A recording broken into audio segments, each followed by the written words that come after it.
Assalamualaikum warahmatullahi wabarakatuh. Alhamdulillah, nahmaduhu wa nasta'inuhu wa nastaghfiruh wa na'udzu billahi min shururi anfusina wa min sayyiati a'malina. Man yahdihillahu fala mudilla lahu wa man yudlil fala hadiya lahu. Asyhadu an la ilaha illallah wahdahu la syarika lah wa asyhadu anna sayyidana Muhammadan 'abduhu wa rasuluh alladzi la nabiyya ba'dahu. Allahumma shalli 'ala Muhammad wa 'ala ali Muhammad. Qala Allah ta'ala, a'udzu billahi minasy syaithanir rajim. Bismillahirrahmanirrahim. Syahrul Ramadan alladzi unzila fihi al-Qur'an hudan lin-nasi wa bayyinatin minal huda wal furqan. Wa qala Rasul sallallahu alaihi wasallam, man shama Ramadana imanan wa ihtisaban ghufira lahu ma taqaddama min dhanbi. Rawahu Bukhari. Alhamdulillah, mari bersama kita panjatkan puja, puji serta rasa syukur kehadirat Allah Subhanahu wa taala. Karena pada siang hari yang cerah ini Allah masih mengizinkan kita untuk melaksanakan ibadah kepadanya, yaitu ibadah salat zuhur secara berjamaah. Dan alhamdulillah kita dalam keadaan berpuasa dan pada bulan yang mulia. Kita adalah hamba-hamba Allah yang dipilih oleh Allah Subhanahu wa taala. Karena banyak sekali di atas dunia ini hamba Allah yang mereka tidak pandai bersyukur kepada Allah Subhanahu wa taala. Mereka diberikan nikmat yang sangat banyak, kesehatan, kesempatan, bahkan kehidupan Allah berikan kepada mereka, tapi mereka melupakan Allah Subhanahu wa taala. Orang-orang yang terbaik itu ialah orang-orang yang beriman kepada Allah Subhanahu wa taala. Makanya Allah sebutkan itu di dalam surah Al-Baqarah ayat 183. Ya ayyuhalladzina amanu kutiba alaikumus shiyam kama kutiba 'alal ladzina min qablikum la'allakum tattaqun. Itulah orang-orang yang beriman. Kenapa? Kenapa Allah panggil orang-orang yang beriman? Karena mereka yang sanggup, mereka yang mampu dan bisa melaksanakan perintah Allah dan menjalankan apa saja yang disuruh oleh Allah dan Rasul. Ma'asyiral hadirin, sidang jamaah salat zuhur yang dirahmati dan dimuliakan oleh Allah Subhanahu wa taala. Sanjungan kita kepada kekasih kita, baginda yang mulia Nabi besar Muhammad Rasulullah sallallahu alaihi wasallam.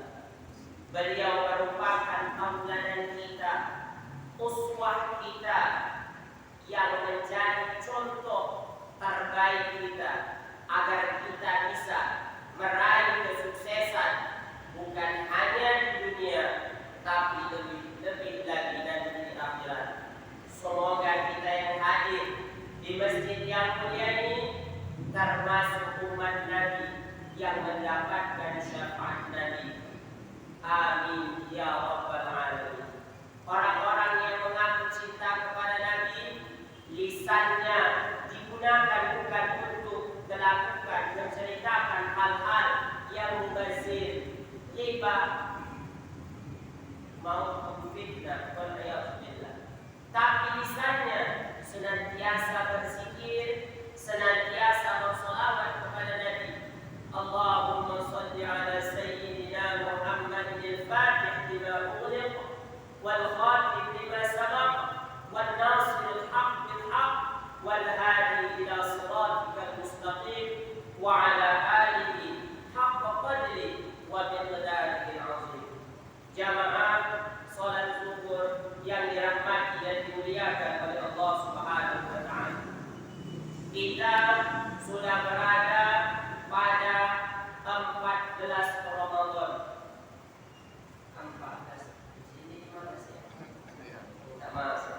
15 Ramadan, tidak masalah. Ya.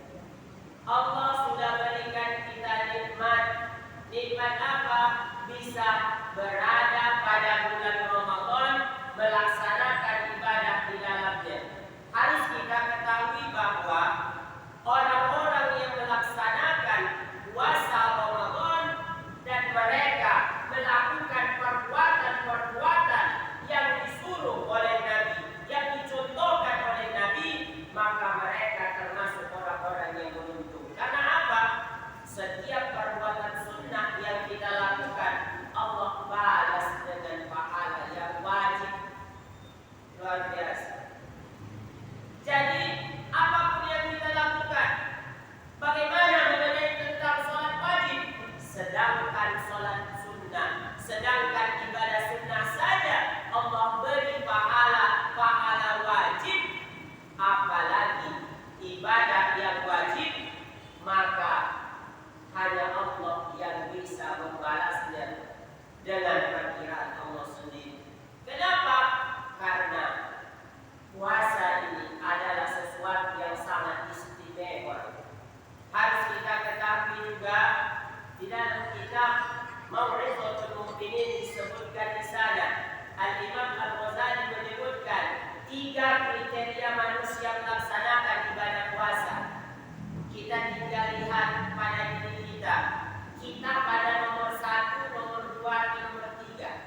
akli.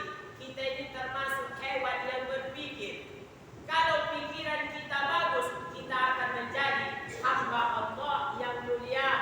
Tapi kalau kita menjadi manusia yang tidak tahu diri kita sebagai hamba, malah kita sombong melawan kepada Sang Pencipta Tuhan kita, maka kita lebih buruk daripada binatang. Hati ini kuncinya. Kalau hatinya baik, maka baiklah orang itu. Kalau lisannya baik, maka baiklah orang itu. Sebaliknya, kalau hatinya selalu berprasangka buruk terhadap orang lain dan lisannya selalu memecah belah, mencaci maki, fitnah, ghibah, namimah, semua dia lakukan, maka dia lebih jahat daripada binatang sekalipun.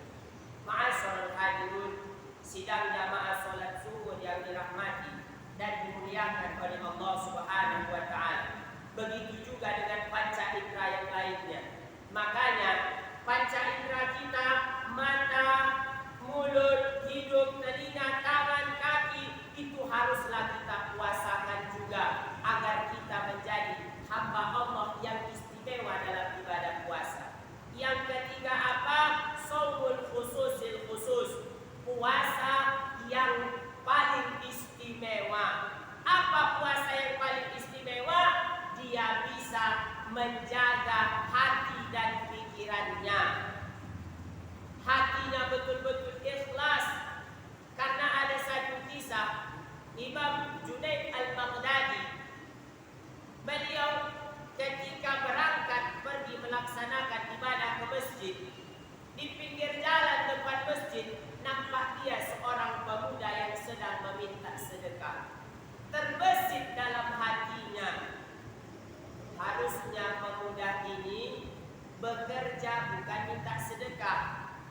Itu baik atau buruk ucapannya? Baik apa buruk? Baik. Kalau masih muda, ngapain minta sedekah? Harusnya kita berusaha, bekerja, cari rezeki yang halal. Seperti di dalam hatinya, malam harinya dia bermimpi pemuda tadi dipotong-potong badannya dan disuruh, wahai Junaid, makanlah tubuh saudaramu yang telah engkau ceritakan dalam hatimu pada siang hari tadi. Subhanallah. Artinya apa? Selevel ulama besar Imam Junaid al-Baghdadi langsung ditegur oleh Allah, padahal sesuatu yang benar. Apatah lagi kita yang awam ini, kadang melihat saudara kita dari penampilannya, ini orang ini bertato penjahat, belum tentu.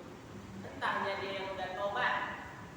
Kita tidak tahu, ya. Makanya melihat manusia jangan pernah dari fisiknya, tapi berbaik sangkalah kepadanya walaupun dia orang jahat. Mudah-mudahan dengan apa? Dengan baik sangkanya kita kepada orang, Allah memberikan kebaikan kepadanya berupa hidayah sehingga dia menjadi orang-orang yang beriman. Berapa banyak orang-orang yang bertato saat ini, mereka bertaubat dan ibadahnya lebih hebat daripada kita. Ma'asyiral hadirin, ini yang harus kita lihat bersama. Dan juga yang kedua, pada siang Ramadan ini banyak orang yang mereka itu lebih memperbanyak bercerita daripada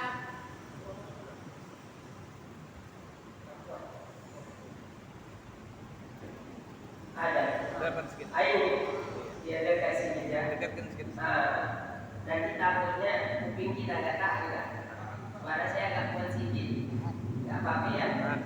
Jadi ketika ya pada siang Ramadan manusia banyak menggunakan mulutnya melakukan menceritakan hal yang tak penting, ya. Padahal ya itu harus kita lakukan hal-hal yang penting, ya. Sebab yang saya sebutkan tadi. Dan juga banyak ketika kita berkomunikasi dengan teman kita, saudara kita,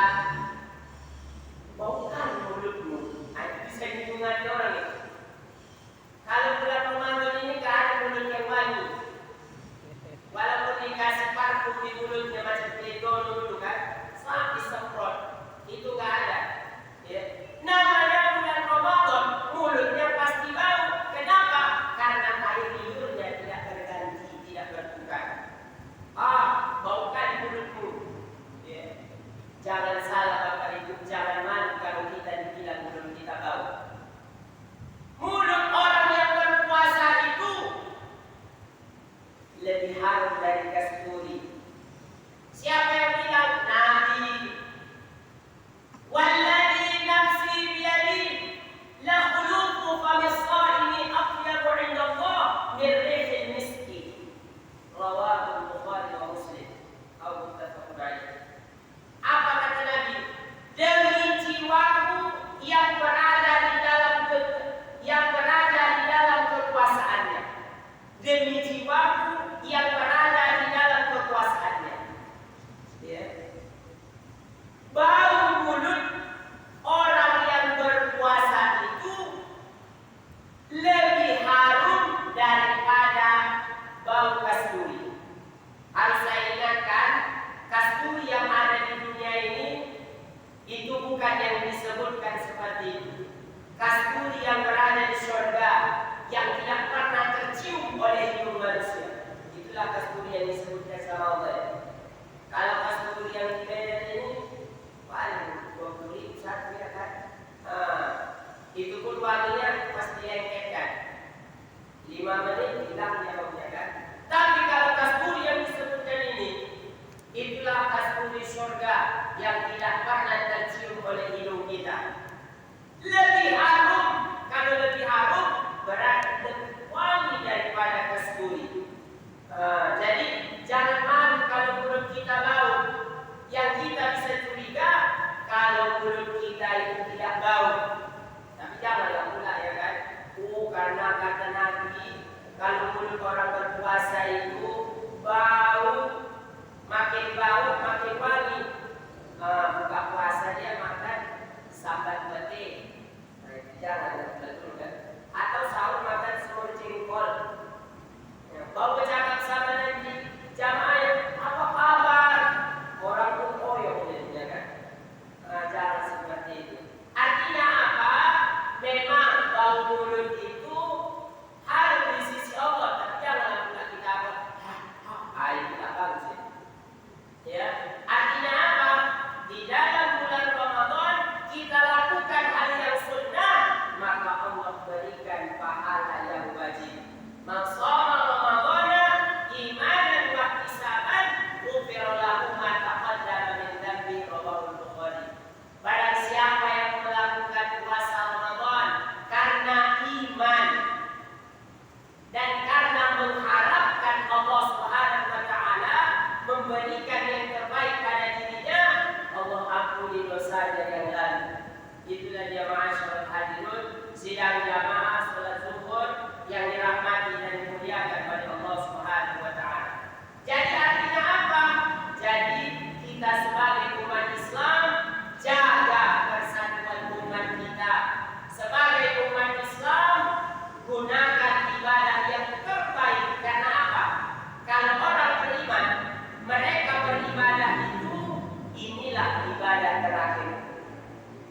Ya, Imam Ghazali juga pernah mengatakan, beribadahlah kamu seakan-akan kamu mati besok, dan carilah duniamu seakan-akan engkau hidup selamanya. Itulah motivasi umat Islam.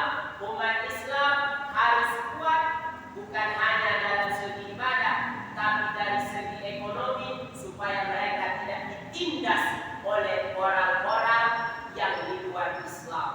Ma'asyiral hadirin, sidang jamaah yang dirahmati dan dimuliakan oleh Allah Subhanahu wa taala.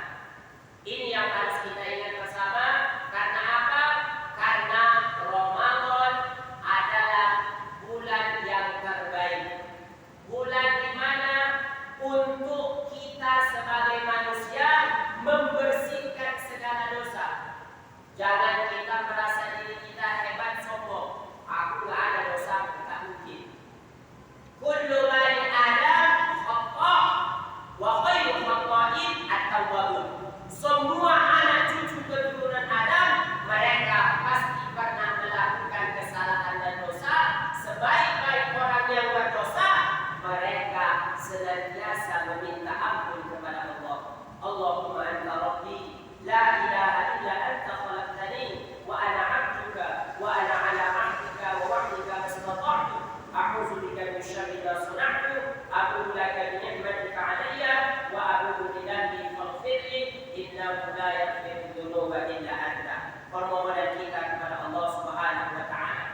Jazakallahu khairan kepada Ustaz telah menyampaikan tausiahnya. Mudah-mudahan bermanfaat bagi kita semua dan dapat kita aplikasikan dalam kehidupan kita sehari-hari. Bapak Ibu yang dirahmati Allah Subhanahu wa taala, alhamdulillah ketua BKM kita hadir. Dan itu kami mintakan kepada Ustaz Siti Nomani untuk menyampaikan sepatah dua kata. Ustaz yang saya.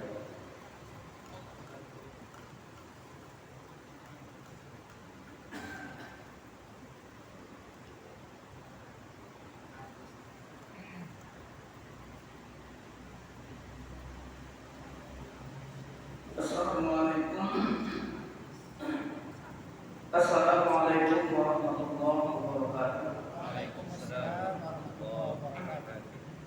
Alhamdulillahilladzi arsala rasulahu bil huda wa dinil haqq liyudhhirahu 'ala dini kullihi wa kafa billahi shahida. Asyhadu an la ilaha illallah wahdahu la syarika lah wa asyhadu anna Muhammadan 'abduhu wa rasuluhu alladzi la nabiyya ba'dahu. Yang saya hormati Bapak Ketua MUI atau yang wakilnya serta rombongan yang telah hadir pada siang hari ini sudah menyampaikan tausiah dan mohon maaf saya tadi karena ada juga kegiatan maka selesai salat zuhur saya baru bisa menuju masjid kita al-Baik. Mohon maaf kalau yang ada terlambat sedikit. Bapak-bapak ibu sekalian yang saya hormati, tentu sama kita tahu dan maklumi bahwa salah satu kegiatan Majelis Ulama khususnya seputaran Medan Menaik adalah safari Ramadan. Saya sebagai dan kami sebagai pengurus dan seluruh jamaah mungkin melihat atau dengan kedatangan rombongan dari MUI ini salah satu hal yang positif. Kami mengucapkan terima kasih. Semoga kegiatan ini kiranya tidak hanya di bulan Ramadan, tapi akan dilakukan di luar Ramadan juga. Karena Bapak Ibu sekalian perlu kita ketahui bahwa kehidupan keberagaman kita belakangan ini, saya menyebutkan bukan terganggu, jadi ada sedikit menurun, terutama semangat bagi anak-anak muda.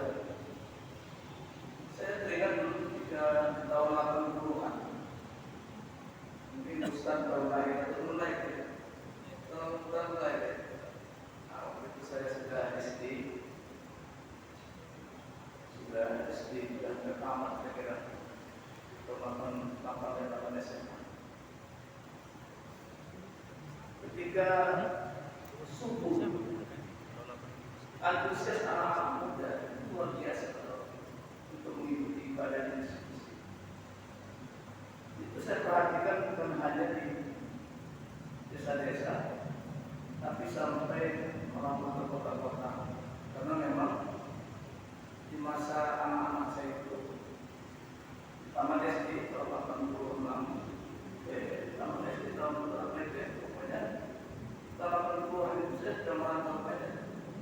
Jadi saya bandingkan semangat keberagaman pada waktu itu memang luar biasa.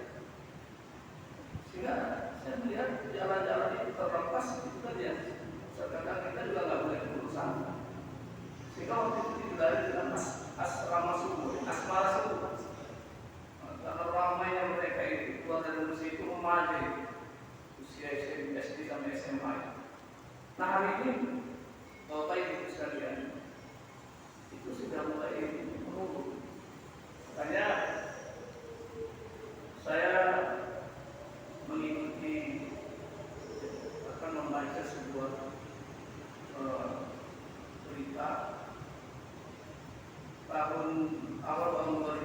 Di Jogja itu diadakanlah sebuah penelitian yang diadakan oleh sebagian ormas Islam pada waktu itu, dan termasuk Sumatera Utara juga ada yang diwakili oleh Medan. Dari Medan ada, dari Aceh ada. Kalau dari hasil kongres itu satu hal yang sangat mengejutkan, kita tidak mau ya ini akan terjadi. Apa hasil dari kongres itu? Bahwa menurut penelitian tersebut disimpulkan bahwa pada tahun 2030 itu akan terjadi muslim minoritas. Apa gejalanya? Yang kita peroleh ternyata ada 89% dari total populasi umat Islam Indonesia, lebih kurang 210 juta, tidak bisa baca tulis Al-Quran. Itu yang sangat miris sekali. Jadi dari 190 juta, berarti 190 juta buta baca Al-Quran, 210, ya. Kemudian dari 89% itu berarti ada 190 juta yang umat Islam ini tidak bisa baca tulis Al-Quran dengan baik, Sehingga dengan demikian, lantas kalau seorang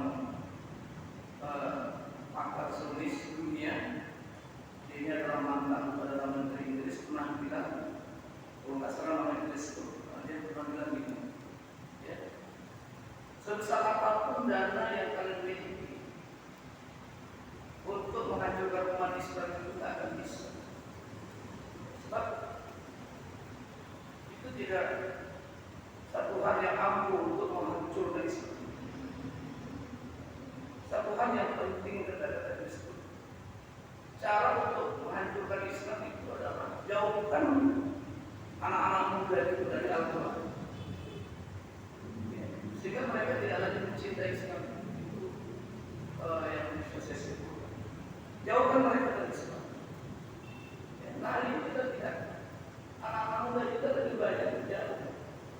Sekarang kali dari lebih senang dia dengan kawan-kawan, lebih senang dia main HP, lebih senang dia di mall, lebih senang dia di warnet-warnet ketimbang dia baca Al-Quran sama-sama menulis